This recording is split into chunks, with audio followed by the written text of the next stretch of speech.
Men were using what is literally a medieval acid recipe to extract gold. Pollution has ruined the town. Drinking water is trucked in.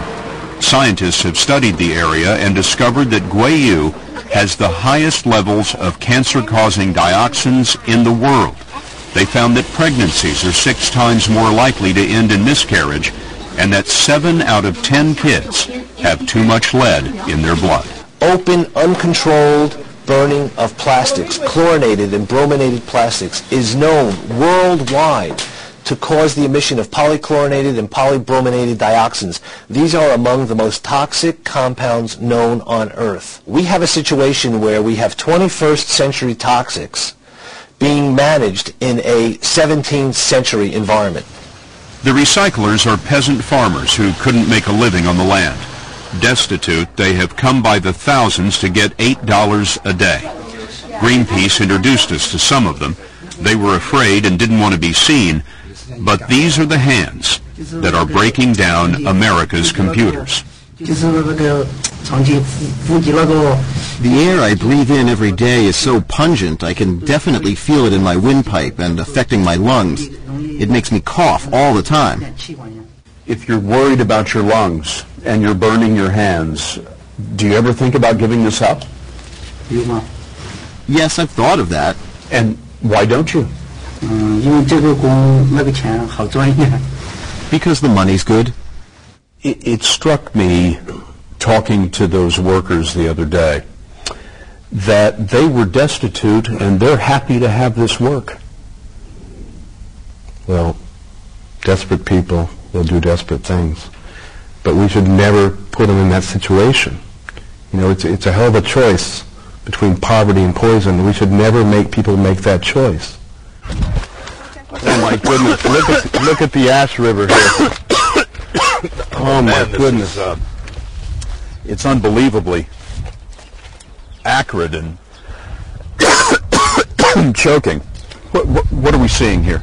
This is an ash river. This is the detritus from burning all this material, and this is what the kids get to play in.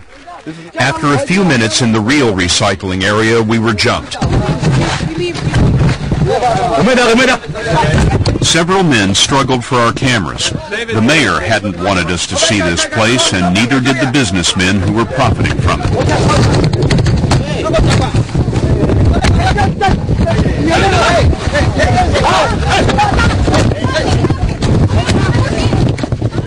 They got a soil sample that we had taken for testing, but we managed to wrestle the cameras back.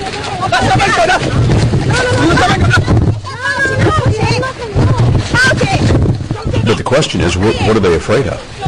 They're afraid of being found out. This is smuggling. This is illegal. A lot of people are turning a blind eye here. And if somebody makes enough noise, they're afraid this is all going to dry up. Back in Denver, there was no threat of it drying up. In fact, it was a flood. And Brandon Richter, CEO of Executive Recycling, was still warning of the dangers of shipping waste to China. You know, I just heard actually a child actually had died over there from breaking this material and just getting all these toxins. Then we told him we'd tracked his container to Hong Kong. This is a photograph from your yard, the Executive Recycling yard. We followed this container to Hong Kong. Okay. And I wonder why that would be. The Hong Kong customs people opened the container and found it full of CRT screens, which, as you probably know, is illegal to export to Hong Kong.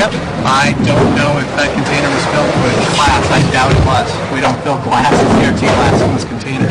This container was in your yard, filled with CRT screens, and exported to Hong Kong, which probably wouldn't be legal. No, absolutely not. Yeah. Can you explain that? Yeah, it's not. It was not filled in our facility. But that's where we filmed it, and it turns out we weren't the only ones asking questions. Hong Kong Customs intercepted the container and sent it back to Executive Recycling, Inglewood, Colorado.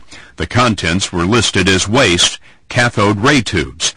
U.S. Customs x-rayed the container and found the same thing. We showed Richter the evidence, and later His lawyer told us that the CRTs were exported under Executive Recycling's name, but without the company's permission. I know this is your job, but unfortunately, you know, when you attack small business owners like this and you don't have all your facts straight, it's unfortunate. You know, you can. But here's one more fact: the Federal Government Accountability Office set up a sting in which U.S. investigators posed as foreign importers. Executive Recycling offered to sell 1,500 CRT computer monitors and 1,200 CRT televisions to the GAO's fictitious broker in Hong Kong. But Executive Recycling was not alone. The GAO report found that another 42 American companies were willing to do the same.